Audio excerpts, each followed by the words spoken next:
AI now finds crypto bugs. Humans missed for years and auditors aren't ready. A privacy bug sat undetected in Zcash for 4 years.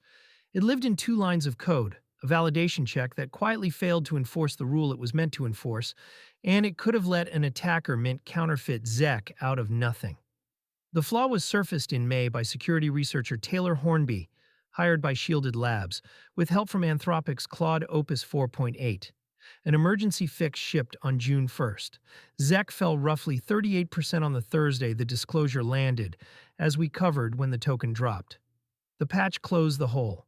The harder question, raised by security researchers and AI builders in a Decrypt report published June 7th, is what it means that a model found it at all, and whether the people who secure crypto are prepared for a world where this is routine. The bug that mattered less than the method Ben Goertzel, founder and CEO of SingularityNet, framed the distinction directly. The significance isn't really that AI can find bugs, he said. It's that the kind of bug it can now find has changed. Static analyzers and fuzzers have hunted for memory errors and obvious logic faults for years. The orchard flaw was different. It was a gap between what the code did and what its designers intended. The kind of semantic mismatch that, until recently, only a deeply expert human reviewer reading with intent could catch. Goertzel argues frontier models are now capable of reasoning about that intent, which moves auditing away from artisanal, deeply expert audits toward continuous AI-driven review. In his words, proactive, AI-augmented, adversarial-by-design review becomes table stakes. Sean Wren, CEO of Sahara AI and a professor at USC, made the point about why crypto specifically sits in the blast radius. Blockchain code is overwhelmingly open source, which is the entire foundation of trust in the space, and that same openness hands an AI model the full text to analyze, test against, and probe. A model can rapidly try attack strategies and learn from what fails. The transparency that lets anyone verify a protocol now lets a machine stress test it at speed. A barrier that just dropped. Danny Jenkins, co-founder and CEO of ThreatLocker, put the threat in blunt terms. Work that once demanded slow manual review can now be done in seconds by modern models. The skill floor has fallen with it. You don't have to be a script kiddie now, he said, pointing to how little expertise an attacker needs to point a capable model at a target.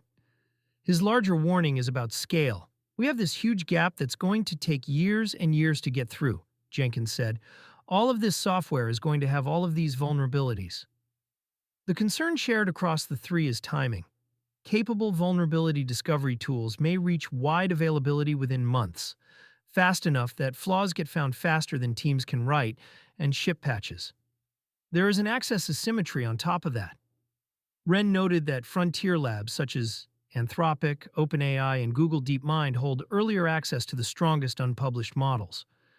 For a stretch of time, the most capable bug finders may belong to a small set of organizations, which is reassuring if they are defending and unsettling if a comparable capability leaks to the other side. What it changes for people holding crypto.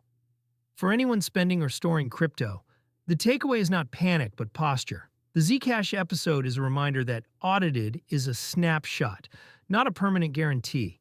A protocol reviewed clean in 2022 was carrying a mint counterfeit bug the whole time. The next round of AI-driven review will surface more of these in code that has run untouched for years, which is good when defenders find them first, and dangerous when they do not. That argues for the same habits security-minded users already follow. Spreading funds rather than parking everything in one contract or one custodian limits the damage from any single flaw. Keeping the bulk of holdings in a wallet whose keys you control removes a layer of counterparty exposure, though it does not remove smart contract risk. And hardware vendors are already wrestling with their own disclosure cycles, as Trezor showed when it detailed a laser fault attack on its Safe 7 chip. The broader market backdrop is fragile regardless. The Crypto Fear and Greed Index sat at 14, or extreme fear, on June 7th, even as BTC bounced to about $62,018, up 2.9% on the day, and ETH to roughly $1,634, up 5.4% per CoinMarketCap data. Sentiment that low leaves little room for a major exploit headline to land softly.